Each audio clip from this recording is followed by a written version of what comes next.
16 Ekim Dünya Gıda Günü olarak bildiğiniz gibi bütün dünyada kutlanıyor.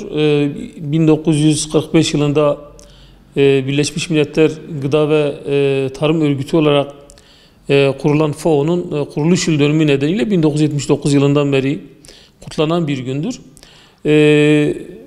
Dünya Gıda Günü 16 Ekim olarak ilan edilmesinin Birleşmiş Milletler'in gıda ve tarım güvenliğini sağlamak amacıyla dünyadaki herkesin eşit, sağlıklı, dengeli bir şekilde gıda arzının ulaştırılması amacıyla kurulmuş olan bir gündür ve bu amaçla her yıl 16 Ekim'den başlamak üzere Dünya Gıda Haftası kapsamında çeşitli etkinlikler yapmaktadır.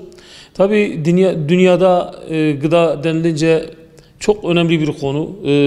Direkt konu tarıma gider. Çünkü gıdanın işlenmesi, gıdanın sofralara kadar gelmesi, gıda zincirinin tarladan sofraya kadar gelmesi olayın tamamı gıda güvenliği, gıda üretiminin arzıyla ve dengeli bir şekilde bütün dünyadaki insanlara sağlıklı ve yeterli bir şekilde ulaştırılması önemlidir.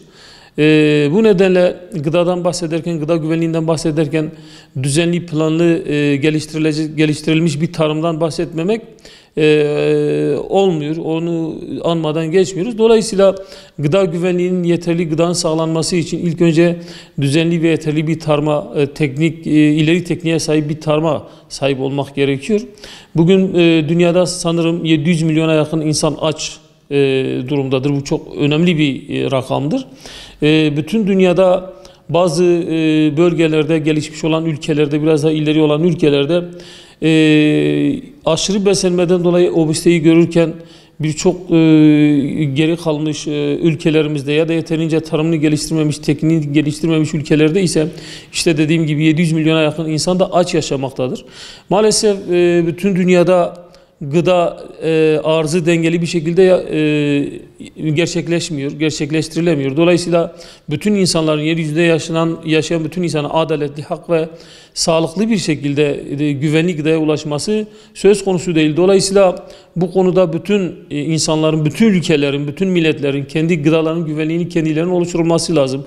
Çünkü dünyada gıda konusunda tekelleşme yapan büyük şirketler var. Bu şirketler bu tek eli elinde bulundurup istedikleri şekilde bu arzı yönlendirmeye çalışmaktadır ve kimi insanlar bunun neticesinde yeterli ve güvenli gıdaya ulaşırken, hatta çok daha fazla gıdaya ulaşırken kimi insanlar da açlık sınırında ya da aç bir şekilde yeterli ve güvenli gıdaya ulaşamıyor.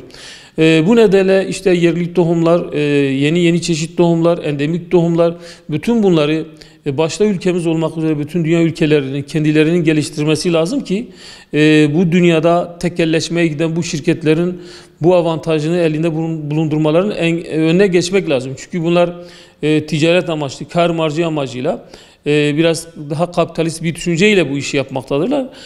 Dolayısıyla dertleri bu insanlara yeteri güvenli gıdanın ulaşması değil, ticaretlerinde ne kadar kar edecekleri konusuyla alakalı bir tekelleşmeye gidiyorlar. O nedenle her ülkenin kendi gıda güvenliğini, kendi ata tohumunu, kendi yerel tohumunu geliştirerek kendi gıda güvenliğini kendisi sağlaması lazım ki kendi insanı ona göre yeterli, sağlıklı ve dengeli bir gıdaya ulaşsınlar, o gıdayla beslensinler.